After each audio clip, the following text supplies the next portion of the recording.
ಊರಿಗೆ ಬರ್ತಿದ್ದಂಗೆ ಫುಲ್ ಖುಷಿ ಆಗ್ತಿದೆ. ನಮ್ಮಮ್ಮನ ನೋಡ್ಬೇಕಂತ ನಮ್ಮಮ್ಮ ವೆಯ್ಟ್ ಮಾಡ್ತಿರ್ತಾರೆ. ನಮ್ಮಮ್ಮನ ತೋರಿಸ್ತೀನಿ ಬನ್ನಿ.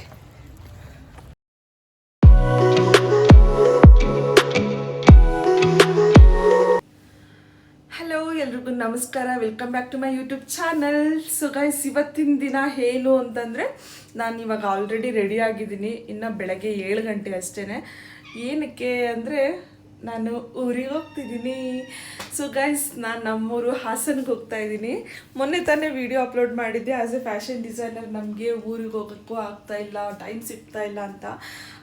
ವಿಡಿಯೋ ಅಪ್ಲೋಡ್ ಮಾಡಿದ ಮೇಲೆ ಯಾರ ಬಾಯಾರಿಕೆನೋ ಅಥವಾ ಯಾರು ಹರಿಸಿದ್ರೋ ಗೊತ್ತಿಲ್ಲ. ಬಟ್ ಎನಿವೇಸ್, ಟೈಮ್ ಕೂಡಿ ಬಂದಿದೆ. ನಾನು ಇವಾಗ ಊರಿಗೆ ಹೋಗ್ತಾ ಇದ್ದೀನಿ ಆ್ಯಂಡ್ ಕ್ಯಾಬ್ ಬುಕ್ ಮಾಡಿದ್ದೀನಿ. ಸೊ ಇಲ್ಲಿಂದ ಹೋಗಿ ಬಸ್ ಹತ್ಕೊಂಡು ಹೋಗಬೇಕು. ನಾನು ಊರಿಗೆ ಹೋದ್ಮೇಲೆ ಅಲ್ಲಿ ನನ್ನ ದಿನ ಹೇಗಿರುತ್ತೆ, ನಮ್ಮಮ್ಮನ ಜೊತೆ, ನಮ್ಮನೆ, ನಮ್ಮೂರು, ಹಾಸನಲ್ಲಿ ಯಾವ ಊರು ಎಲ್ಲನೂ ನಾನು ನಿಮಗೆ ಪರಿಚಯ ಮಾಡಿಕೊಡ್ತೀನಿ. So let's go. ಬಸ್ ಹತ್ತಕ್ಕೆ ಹೋಗೋಣ ಅಂತೇಳಿ ಓಲಾ ಆಟೋ ಬುಕ್ ಮಾಡಿಕೊಂಡೆ. ಕ್ಯಾಬು ಕೂಡ ಬಂತು, ನಾನು ಹೊರಟೆ. ಬೆಂಗಳೂರಲ್ಲಿ ಏನು ಹೇಳಿ, ಯಾವ ಟೈಮಲ್ಲಿ ನೋಡಿದ್ರು ಟ್ರಾಫಿಕ್ ಹೆಂಗಿರುತ್ತೆ, ಎಷ್ಟು ಟ್ರಾಫಿಕ್ ಇರುತ್ತೆ ಅಂತಂದರೆ, ನಾನು ಅರ್ಲಿ ಮಾರ್ನಿಂಗ್ ಹೊರಟಿದ್ದೀನಿ ಆದ್ರೂ ಈ ರೇಂಜಿಗೆ ಟ್ರಾಫಿಕ್ಕು. ಆಮೇಲೆ ನಾನು ಯೂಶ್ವಲಿ ಬಸ್ ಹತ್ತಕ್ಕೆ ಹೋಗ್ಬೇಕಂತಂದರೆ ಟೋಲ್ ಹತ್ರ ಹೋಗಿ ಹತ್ಕೋತೀನಿ. ಇವತ್ತು ನನ್ನ ದುರಾದೃಷ್ಟನ ಏನು ಕತೆನೋ ಗೊತ್ತಿಲ್ಲ, ಎಷ್ಟೊತ್ತು ವೆಯ್ಟ್ ಮಾಡಿದೆ ಬಸ್ಸೇ ಬರಲಿಲ್ಲ ನನಗೆ. ಆಲ್ಮೋಸ್ಟ್ 1 ಅವರ್ ವೆಯ್ಟ್ ಮಾಡಿದ್ದೀನಿ. ಆ ಬಿಸಿಲು, ನಾನು ವೆಯ್ಟ್ ಮಾಡಿ ಟೈಮ್ ನೋಡಿದ್ರೆ 9 ಗಂಟೆ ಆಗ್ಬಿಟ್ಟಿತ್ತು ಆಗಲೇ. ಎಷ್ಟೊತ್ತಾದರೂ ಬಸ್ಸಿಲ್ಲ. ನಾ ಬಿಸಿಲಲ್ಲಿ ನಿಂತು ನಂದು ಅರ್ಧ ಮುಖ ಸುಟ್ಟೇ ಹೋಗ್ಬಿಟ್ಟಿತ್ತು, ಆ ರೇಂಜಿಗೆ ಆಗಿಬಿಟ್ಟಿತ್ತು. ಫೈನಲಿ ಐರಾವತ ಬಸ್ ಬಂತು, ಹತ್ಕೊಂಡೆ. ಬಸ್ಸಲ್ಲಿ ಹೋಗ್ತಾ ಟ್ರಾವೆಲ್ ಮಾಡಬೇಕಂತ ಹೇಳಿ ಸ್ವಲ್ಪ ಸ್ನ್ಯಾಕ್ಸ್ಗಳ ಇಟ್ಕೊಂಡು ಹೋಗಿದ್ದೆ ಮುಂಚೆನೇ. ಎಲ್ಲ ಆರಾಮಾಗಿ ಸ್ನ್ಯಾಕ್ಸ್ ಎಲ್ಲ ತಿನ್ಕೊಂಡು ಸ್ವಲ್ಪ ಹೊತ್ತು ಹಾಗೆ ಬಸ್ಸಲ್ಲಿ ನಿದ್ದೆ ಮಾಡ್ಕೊಂಡು ನಾನು ಹೊರಟೆ. ಅಷ್ಟೊತ್ತಿಗೆ ನೋಡಿದ್ರೆ ಮಧ್ಯದಲ್ಲಿ ಟೀ ಕಾಫಿ ಅಂತ ಹೇಳಿ ಸ್ಟಾಪ್ ಕೊಡ್ತೀವಿ ಅಂತ ಹೇಳಿ ಸ್ಟಾಪ್ ಕೊಟ್ಟಿದ್ದರು. ಯಾವುದೋ ಹೋಟೆಲ್, ನಾನು ಯೂಶ್ವಲಿ ತುಂಬ ಸತಿ ಟ್ರಾವೆಲ್ ಮಾಡಿದ್ದೀನಿ ಐರಾವತದಲ್ಲಿ. ಈ ಥರ ಒಂದು ಇಷ್ಟು ಚೆನ್ನಾಗಿರೋ ಹೋಟೆಲಲ್ಲಿ ಸ್ಟಾಪ್ ಮಾಡಿದ್ದು ನಾನು ಎಲ್ಲೂ ಯಾವತ್ತೂ ನೋಡಿಲ್ಲ. ಬಟ್ ಇವತ್ತು ಹೋಟೆಲ್ ತುಂಬಾ ಚೆನ್ನಾಗಿತ್ತು ಮತ್ತು ತುಂಬ ಕ್ಲೀನಾಗೂ ಕೂಡ ಇತ್ತು. ಹಾಗೆಯೇ ಬ್ರೇಕ್ಫಾಸ್ಟ್, ಕಾಫಿ ಎಲ್ಲನೂ ತುಂಬ ಟೇಸ್ಟಿಯಾಗೂ ಕೂಡ ಇತ್ತು, ಚೆನ್ನಾಗಿತ್ತು. ಬಟ್ ಪ್ರೈಸ್ ಸ್ವಲ್ಪ ಜಾಸ್ತಿನೇ ಇತ್ತು. ಆಬ್ವಿಯಸ್ಲಿ ನಿಮಗೂ ಗೊತ್ತಿರುತ್ತೆ ಈ ಥರ ಕಡೆಲ್ಲ ಹೋದರೆ ಪ್ರೈಸ್ ಹೆಂಗಿರುತ್ತೆ ಅಂತ.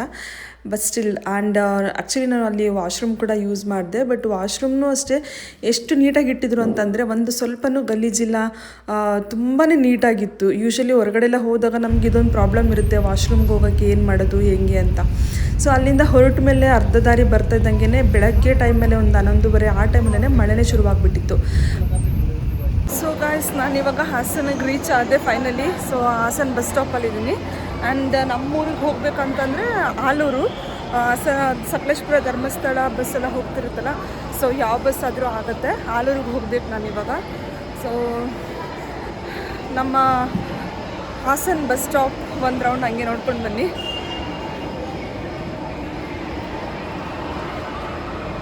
ಸೊ ಯೂಶಲಿ ತುಂಬ ಚೆನ್ನಾಗಿ ಗೊತ್ತಿರುತ್ತೆ. ಇಲ್ಲೆಲ್ಲ ನಾವು ಆವಾಗ ಕಾಲೇಜ್ ಡೇಸಲ್ಲಿ ಇಲ್ಲೆಲ್ಲ ಬಂದು ತುಂಬ ಟೈಮ್ ಪಾಸ್ ಮಾಡ್ತಾಯಿದ್ವಿ. ಕಾಲೇಜೆಲ್ಲ ಮುಗಿಸ್ಕೊಂಡು ಬಂದು ಬಸ್ ಸ್ಟಾಪಲ್ಲಿ ಫ್ರೆಂಡ್ಸ್ಗಳೆಲ್ಲ ಸೇರ್ಕೊಂಡು ಮಾತಾಡೋದು, ಹರಟೆ ಹೊಡಿಯೋದು, ಎಲ್ಲ ಗುಂಪಲ್ಲಿ ಒಂದು ಕಡೆ ಕುತ್ಕೊಂಡ್ಬಿಡ್ತಿದ್ವಿ. ಒಂದು 1/2 ಅವರ್ 1 ಅವರ್ ಎಲ್ಲ ಟೈಮ್ ಸ್ಪೆಂಡ್ ಮಾಡಿಕೊಂಡು ಆಮೇಲೆ ಮನೆಗೆ ಹೋಗ್ತಾಯಿದ್ವಿ. ಆದರೆ ನಾವು ನಮ್ಮೂರಿಗೆ ರೀಚ್ ಆಗಾಯಿತು. ಹಾಸನಿಂದ ಆಲೂರಿಗೆ ಬರಬೇಕಂತಂದರೆ ಆಲ್ಮೋಸ್ಟ್ ಒಂದು 20 ಮಿನಿಟ್ಸ್ ಟೈಮ್ ತೊಗೊಳುತ್ತೆ. ಊರಿಗೆ ಬರ್ತಿದ್ದಂಗೆ ಫುಲ್ ಖುಷಿ ಆಗ್ತಿದೆ. ನಮ್ಮಮ್ಮನ ನೋಡ್ಬೇಕಂತ ನಮ್ಮಮ್ಮ ವೆಯ್ಟ್ ಮಾಡ್ತಿರ್ತಾರೆ. ನಮ್ಮಮ್ಮನ ತೋರಿಸ್ತೀನಿ ಬನ್ನಿ. ನಾವು ಬಂದಿದ್ದೀವಿ, ಬಂದ್ರ ಅಂತಲೂ ಮಾತಾಡಿಸ್ತಾ ಇಲ್ಲ. ನಾನು ಎಲ್ಲಿದ್ದೀನಿ? ಎಲ್ಲಿದ್ದೀರಾ? ಬಂದ್ರ ಸುಧಾಕಯ್ಯ ಬಂದ್ರ. ನಾವು ಬರೋಷ್ಟಿಗೆ ಅಮ್ಮ ಪೂಜೆ ಮಾಡೋಕ್ಕೆ ಸ್ಟಾರ್ಟ್ ಮಾಡಿದ್ರು. ಸರಿಯಾಗಿ ಮಾತಾಡೋಕ್ಕೂ ಆಗಿಲ್ಲ ಅಮ್ಮನ ಜೊತೆ ಇಲ್ಲಿ ತನಕ. ಇನ್ನು ನೆಕ್ಸ್ಟ್ ವಿಡಿಯೋದಲ್ಲಿ ಅಪ್ಡೇಟ್ ಮಾಡ್ತೀನಿ ಏನೇನು ಮಾಡಿದ್ವಿ, ಎಲ್ಲೆಲ್ಲಿಗೆ ಹೋದ್ವಿ ಎಲ್ಲ ಅಂತ.